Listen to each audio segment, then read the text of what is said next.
कुरान मजीद फ़ुरक़ान हमीद ये हुज़ूर नबी करीम अलैहिस्सलातु वस्सलाम का एक अज़ीम मुअज़्ज़ा है। कुरान एक अज़ीम मुअज़्ज़ा है और अल्लाह रब्बुल इज़्ज़त ने ये मुअज़्ज़ा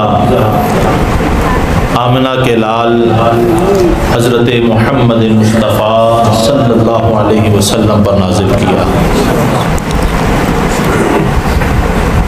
बाकी आसमानी किताबें जितनी भी नाज़िल हुई वो यक लख्त इकट्ठी नाज़िल हुई, लेकिन आज वो अपनी असली सूरत के अंदर मौजूद नहीं है।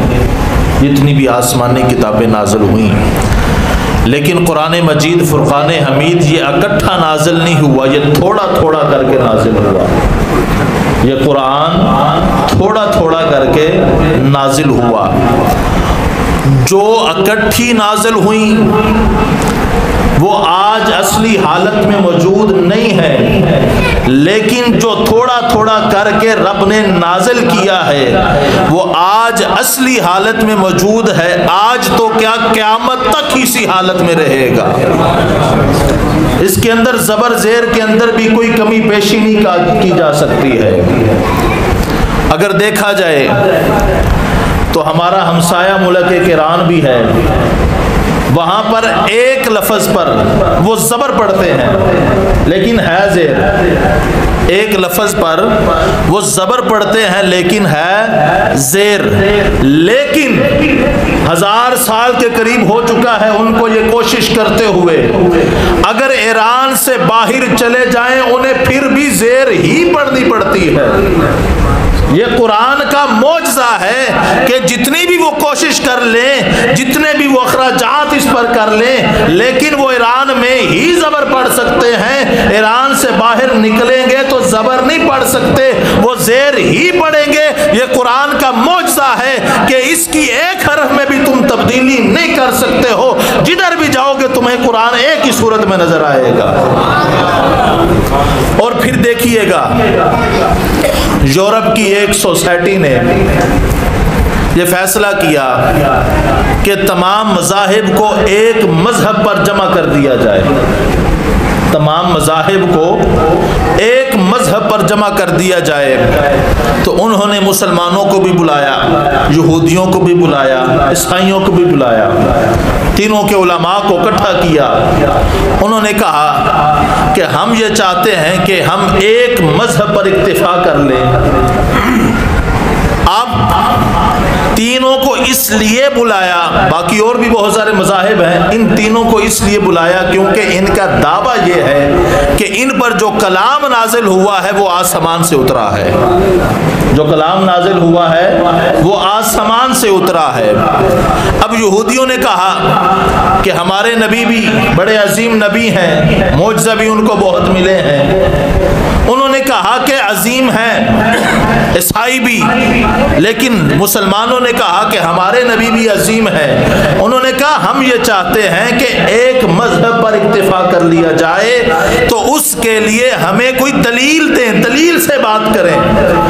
अगर आप कहते हैं कि वो नबी हैं, उनकी नबूवत अब भी बाकी है, उनका कानून अब भी बाकी है, तो फिर उनके लिए कोई दलील, कोई मौजज़ा होना भी ज़रूरी है। बगैर मौजज़े के कोई काम नहीं होता।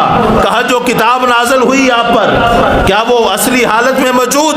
कहने लगे नहीं, उसमें रद्दो बदल हो चुका है। ईसाइयों ने कहा उसमें भी रद्दो बदल हो चुका है। मोहम्मद अरबी का गुलाम खड़ा हुआ, कहने लगा जो कुरान नाज़िल हुआ था आज से 1400 साल पहले कुरान नाज़िल हुआ है और क़यामत तो आ सकती है, उसके ज़बर ज़ेर के अंदर भी कमी पेशी नहीं हो सकती है। ये हुजूर का मौजज़ा है। कुछ मौजज़े वक्ती हैं, हुजूर के कुछ मौजज़े वक्ती हैं। मिसाल के तौर पर काफिरों ने कहा कि हमें भी चांद के 2 टुकड़े करके दिखाएं तो कलमा पढ़ेंगे। चांद के 2 टुकड़े हो गए, अब चांद टुकड़ों में नहीं है, वो मौजज़ा वक्ती था। हुजूर नबी करीम अलैहिस्सलातु वस्सलाम को कहा गया कि ये दरख्त आए आपकी खिदमत में, हाजिर होकर सलाम पेश करे, ऐलान करे आप नबी हैं तो हम कलमा पढ़ेंगे। दरख्त हाजिर हुआ, ऐलान किया, वो मौजज़ा मौजज़ा भी वक्ती था, लेकिन कुरान एक ऐसा मौजज़ा है, ये वक्ती मौजज़ा नहीं है, ये क़यामत तक मुस्तफ़ा करीम अलैहिस्सलाम का मौजज़ा है। ये क़यामत तक हुजूर नबी करीम अलैहिस्सलातु वस्सलाम का मौजज़ा है। अब इस कुरान की अज़मत कितनी है, शान कितनी है। हर आदमी इबादत करता है, कोई नमाज पढ़ रहा है तो नमाज का सवाब उसे एक अकेले को मिलेगा। कोई नमाज पढ़ रहा है तो नमाज का सवाब एक को मिलेगा। कोई रोज़ा रख रहा है तो रोज़े का सवाब उसे मिलेगा। कोई ज़कात दे रहा है, सवाब उसे मिलेगा। लेकिन रब ने कुरान एक ऐसी किताब नाजिल की है, रब फरमाता है जो पढ़ेगा सवाब उसे भी मिलेगा, जो सुनेगा सवाब उसे भी मिलेगा। सिर्फ पढ़ने वाले को उतना सवाब नहीं मिलेगा, सुनने वाले को भी ही उतना सवाब मिलेगा जितना सवाब पढ़ने वाले को मिल रहा है। अहबाब ज़ी वक़ार, हुज़ूर नबी करीम अलैहिस्सलातु वस्सलाम की हदीस है, हज़रत इब्न मसूद रज़ी अल्लाह ताला अन्हु इसके रावी हैं। आप फरमाते हैं कि हुज़ूर नबी करीम अलैहिस्सलातु वस्सलाम ने इरशाद फरमाया कि अगर कोई शख्स एक हरफ किताबुल्लाह का पढ़ ले, किताबुल्लाह का एक हरफ पढ़ ले, उसके बदले में उसे एक नेकी लिख दी जाती है, लेकिन उस नेकी का अजर 10 गुना कर दिया जाता है। नेकी का अजर 10 गुना कर दिया जाता है। फरमाते अगर बंदा अलिफ लाम मीम पढ़े तो ये एक नेकी नहीं है, ये 3 नेकियां हैं, इसका अजर 10 गुना कर दिया गया है और ये 30 नेकियां मिलेंगी। दूसरी रिवायत में यह भी आता है कि कुरान का एक हरफ पढ़ो 10 नेकियां भी मिलती हैं, 10 दर्जात भी बुलंद होते हैं, 10 गुना भी माफ होते हैं। हुज़ूर नबी करीम अलैहिस्सलातु वस्सलाम ने इरशाद फरमाया कि तुम में से बेहतरीन वो है जो कुरान पढ़े और कुरान पढ़ाए। बेहतरीन होने की निशानी क्या बताई है? जो कुरान पढ़े और कुरान पढ़ाए। अब एक तो ये है कि सिर्फ नाजरा पढ़ रहे हैं, सिर्फ नाजरा पढ़ रहे हैं, ये भी सवाब है। अगर उसको हिफज कर लिया जाए उसका सवाब और ज्यादा हो जाता है। अगर उसके मानी और मतालिब को समझ लिया जाए तो उसका सवाब और ज्यादा हो जाता है। यानी फरमाया बेहतरीन वो है जो कुरान पढ़े और कुरान पढ़ाए। ये नहीं फरमाया बेहतरीन वो है जो डॉक्टर बन जाए, बेहतरीन वो है जो इंजीनियर बन जाए, बेहतरीन वो है जो प्रोफेसर बन जाए। नहीं, फरमाया बेहतरीन वो है जो कुरान पढ़े और कुरान पढ़ाए। हम इस बात से इनकार नहीं करते, डॉक्टर बने जरूर बने, इंजीनियर बने जरूर बने, प्रोफेसर बनना है जरूर बने, वकील बनना है जरूर बने, लेकिन इतना तो बने कि कुरान पढ़ने वाले भी तो हों, कुरान पढ़ने वाले भी तो बने ना। अब हमें कोई हमारा महबूब हमें खत लिख दे और खत हमारे पास पहुंच जाए, हमें पढ़ना ना आता हो, हम रोएंगे तो सही, यार मुझे पढ़ना क्यों नहीं आता। आप अपने बच्चों को किसी स्कूल में दाखिल करवाएं, वो आपको बड़ी अच्छी इंग्लिश पढ़ाते हों, लेकिन आप उन बेटे से पूछें कि इसका मतलब क्या है, आपका बेटा कहे हमें तो मतलब पढ़ाया ही नहीं गया है, हमें तो समझाया ही नहीं गया मतलब क्या है। अल्लाह ताला ने ये कुरान एक मौजे के तौर पर नाजिल किया है। आज हम बाजार में जाते हैं, आम सी मिसाल है, मोबाइल खरीदते हैं, मोबाइल के साथ हमें एक बुक मिलती है कि इस मोबाइल को इस कानून और ज़ाब्तों के मुताबिक चलाओगे तो ठीक चलेगा, जो जो बुक में लिख दिए हैं, वगरना हम गारंटी नहीं लेते इसकी। रब ने बंदे को पैदा किया है और पैदा करके कुरान भी नाजिल फरमा दिया है। फरमाया ऐ बंदे अगर जिंदगी दुरुस्त करना चाहता है, जिंदगी सिराते मुस्तकीम पर चलाना चाहता है तो फिर कुरान पढ़, कुरान को समझ, फिर तुम्हें पता चलेगा कि तेरा रब तुझसे क्या कर रहा है, कलाम क्या कर रहा है, जिंदगी के ज़ाब्ते क्या क्या बताए हैं कि जिंदगी किस तरह गुजारनी है। इसलिए कुरान को याद करें, कुरान को याद करें। और हजरत अबू सईद खुदरी रज़ियल्लाहु ताला अन्हु इसके रावी हुजूर ने इरशाद फरमाया कि जिस शख्स को कुरान की मशगूलियत की वजह से जिक्र, अज़कार, वजीफे, नफल नमाज, पास दुआएं मांगने की फुर्सत नहीं है, अल्लाह ताला दुआएं मांगने वालों से ज़्यादा उसे नवाजेगा। जो कुरान पढ़ रहा है उसे इतनी फुर्सत नहीं है कि वो नफल बहुत ज़्यादा पढ़े, नफल पढ़ के दुआ मांगे, वजीफे कर कर के दुआ मांगे, जिक्र अज़कार कर कर के दुआ मांगे। फरमाया जो बंदा कुरान पढ़ता है अल्लाह दुआएं मांगने वालों से ज़्यादा उसे नवाजेगा। और हज़रत जाबिर रज़ी अल्लाह ताला अन्हो आपसे रिवायत, हुज़ूर नबी करीम अलैहिस्सलातु वस्सलाम ने इरशाद फरमाया, कुरान पाक एक ऐसा शफ़ी है कि जिसकी शफ़ात कबूल की गई है, ये शफ़ात करेगा। और ऐसा झगड़ालू है कि जिसका झगड़ा तस्लीम कर लिया गया, जिसका झगड़ा तस्लीम कर लिया गया। फरमाया जो शख्स इसको अपने आगे रखेगा वो फला पा जाएगा, जो शख्स इसको अपनी पीठ पीछे रखेगा वो नुकसान में जाएगा। कल क़यामत के दिन ये कुरान पाक अपने पढ़ने वाले की शफात भी करेगा और रब से झगड़ा भी करेगा कि बारी ताला ये मुझे पढ़ता था, ये मेरी तिलावत करता था, इसलिए अब मैं इसकी शफात भी करता हूँ और इसे बख्श भी दे। हुजूर ने फरमाया कुरान की शफात कबूल भी की जाएगी।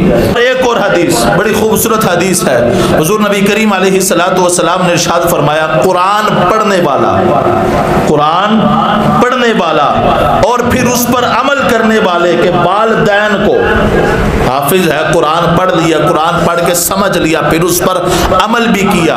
फरमाया कुरान पढ़ने वाले के वालिदैन के सर पर कल क़यामत के दिन अल्लाह ऐसा नूरानी ताज रखेगा, ऐसा नूरानी ताज सजाएगा कि जिसकी रोशनी सूरज की रोशनी के आगे मान पड़ जाएगी, उसकी रोशनी के आगे सूरज की रोशनी मान पड़ जाएगी। लेकिन देखा जाए वो अजीम ताज वालिदैन के सर पर जो कुरान का हाफिज है, और सूरज आज हजारों मील की दूर पर, हजारों मील की मुसाफत पर, और सूरज ने आधी आंख खोली है और पूरी दुनिया के अंदर रोशनी फराहम कर रहा है। लेकिन कल क़यामत के दिन यही सूरज सवा नेज़े पर होगा, 12 आंखें खोलेगा।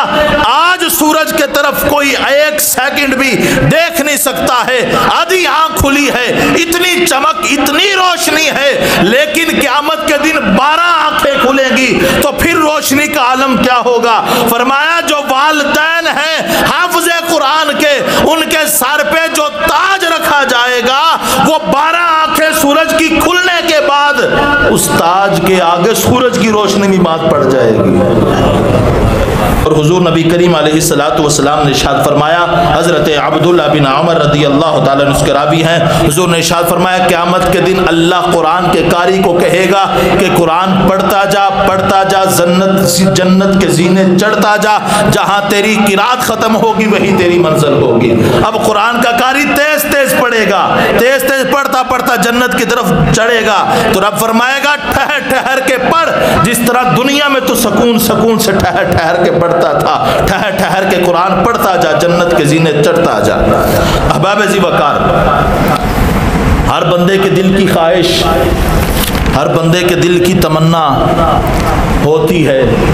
अगर वालिदैन अपनी औलाद को कहें कि मेरे दिल की ख्वाहिश ये है कि ये काम कर दिया जाए, तो औलाद हद्दुल इम्कान कोशिश करती है कि उस ख्वाहिश को मुकम्मल कर दिया जाए।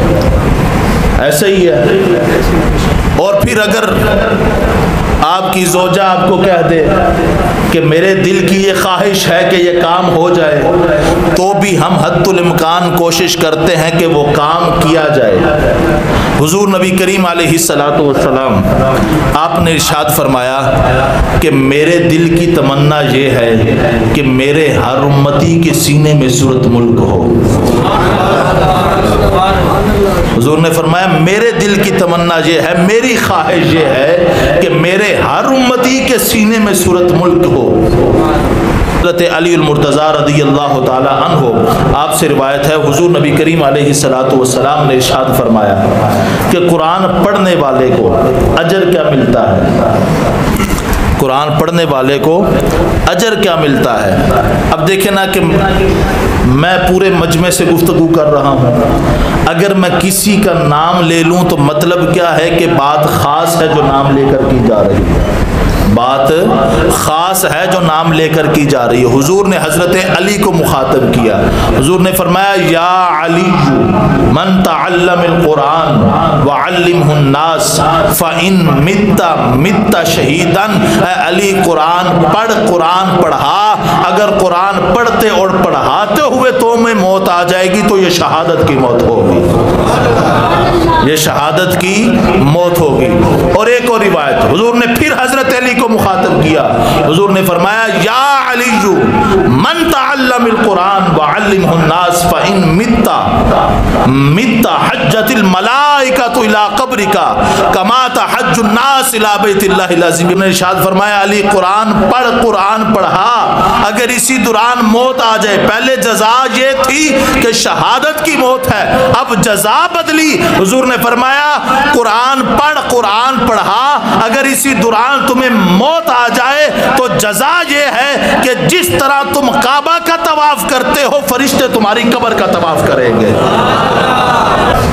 हम गुनाहगारों के लिए जो कुरान सारा याद तो नहीं कर सकते लेकिन कुरान से मोहब्बत रखते हो, कुरान को याद करते हो, कोशिश करते हो, ना याद हो वो अलग बात है, लेकिन मोहब्बत रोज पढ़ते हो।